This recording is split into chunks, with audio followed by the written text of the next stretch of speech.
Well, Thomas, before the break, we teased the movie Heat, which Michael Mann directed.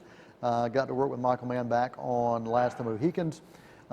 He brought De Niro, Pacino together in this crime thriller action film, kind of all rolled into one. Val Kilmer's in this. Wes Studi from Mohicans is in this, along with Pacino, De Niro. Michael Madsen, I think, has a small role in this. So it's a film that's got a lot of names. There are a lot of people showing up in this, and it's filled with action almost from the beginning. You and I got a chance to, your first time watching it, my time kind of revisiting it. So give me some of your thoughts on this film, and if you want to share anything about the story, go for it. Oh yeah, so this is just one of those films where in certain scenes your jaw will literally drop to the floor. There's the highway, so it starts with a bank robbery, and it's like 10-minute scene from the bank robbery to this highway shootout, and it's one of the most well-directed action sequences I have ever seen. The way Michael Mann is able to command sound design is just out of this world, really. Yeah, and he got an Oscar for sound from Mohicans, and so he really started kind of perfecting that around that time period. So you're talking about the early '90s. He started realizing there's some things we can do with sound to make it even better. Yeah, so that scene stood out. There's also a point in the middle of the movie where Pacino he's the basically police lead detective. De Niro is the crime. He's a crime boss. Yeah, basically. Crime boss that they're after, and they meet up in this diner or this restaurant in the middle of the movie and just talk back and forth for like 10 minutes.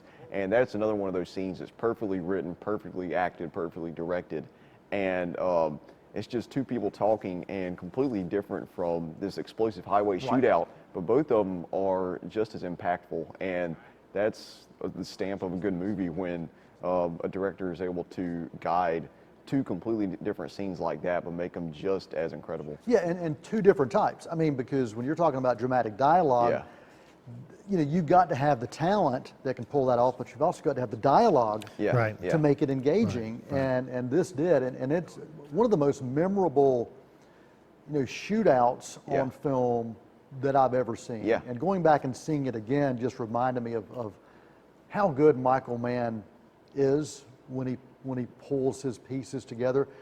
He's not easy to work with.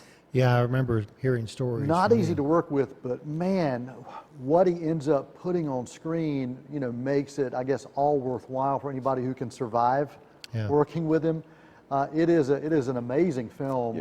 Sound design, the visuals, and that bank robbery actually inspired one of the Batman films. Yeah, the opening of The Dark Knight when Joker's crew were committing the first bank robbery, and Nolan has gone on the record and said that he directly, his opening scene of that was directly inspired and influenced by the Heat bank robbery, and you can definitely watch them side by side and see a lot of similarities.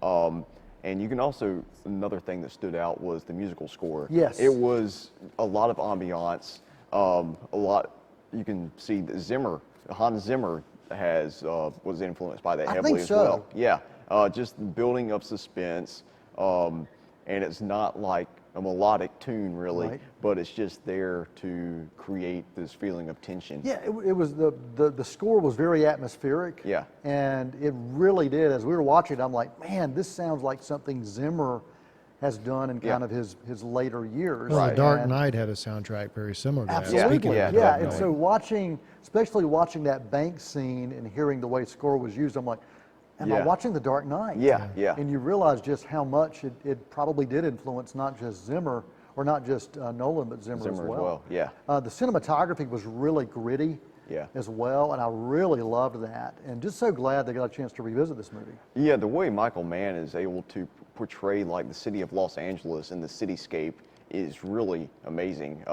This and then Collateral with Tom Cruise and Jamie Foxx, those two films from him can, like, if you speak to people who actually live in Los Angeles and are familiar with the area, they're like, this is probably one of the most realistic portraits of the city that I've ever seen on film. Yeah, and the storyline is really intricate too, because you've got family stories that are happening, including a daughter Pacino's daughter, who was a young Natalie Portman. She's like And I'm- 13 years old. Yeah, very young Natalie Portman, and I'd forgotten she was in this, but just such a solid film. One that is as relevant today and holds up today. Yeah. I mean, it could have been made today. That's how good this was, and it was 95. And so, you know, my re-review of this, as far as a grade, still an A+, all these years later.